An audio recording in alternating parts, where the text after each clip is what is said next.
Elles sont reconnues pour être une barrière naturelle contre l'érosion côtière, un refuge pour la reproduction des animaux aquatiques et mieux, elles séquestrent 5 fois de carbone que les forêts.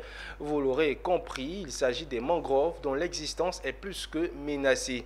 Quelle importance des mangroves dans la protection de la biodiversité? La question était sur la table du premier congrès de l'ONG internationale Sauvons l'environnement qui a ouvert ses portes ici même à Abidjan. Issa Badini et Tima Traoré étaient présents. L'importance des mangroves dans la protection de la biodiversité. C'est la réponse à cette thématique qui rassemble dans cette salle experts environnementaux, décideurs publics et organisations de lutte contre les changements climatiques. Au premier des rangs, le ministre ivoirien de l'Environnement, du Développement durable et de la Transition écologique. Et parlant de mangroves, Assaouré Jacques ne connaît que des bienfaits. Comme vous le savez, les mangroves constituent des éléments indispensables dans l'écosystème forestier. C'est d'abord des lieux de reproduction des poissons.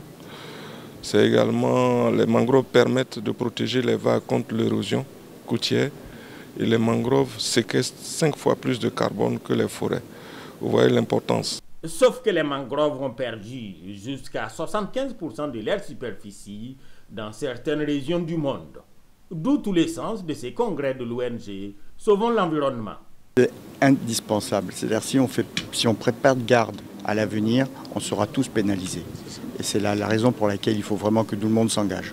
Faire en sorte que ces espèces-là, qui ont de fortes capacités à pouvoir séquestrer le carbone, qui est source de destruction de la couche d'ozone, puissent nous aider à pouvoir avancer pour ne pas qu'il y ait trop d'effets négatifs du changement climatique chez nous. Selon l'ONU, perdre 1% de son PIB ferait basculer 100 000 personnes dans la pauvreté et 50 000 autres dans la précarité.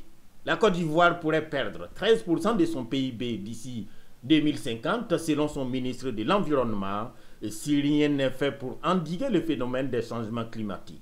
À chacun sa calculette. Ces congrès de l'ONG Sauvons l'environnement lèvent certes les lièvres, mais ne pourraient seuls les tuer. N'empêche, ce sera en tout des jours de panels et communication et un 3e jour de mise en terre des plantes à Adiaké. Créé en 2019, l'ONG internationale Sauvons l'environnement milite en faveur de la protection de la biodiversité, lutte contre les changements climatiques par la mise en œuvre de projets innovants pour le bien-être des populations. En plus de la Côte d'Ivoire qui abrite son siège, elle est également présente au Canada, au Mali, au Burkina Faso, la Guinée, en République démocratique du Congo et au Cameroun.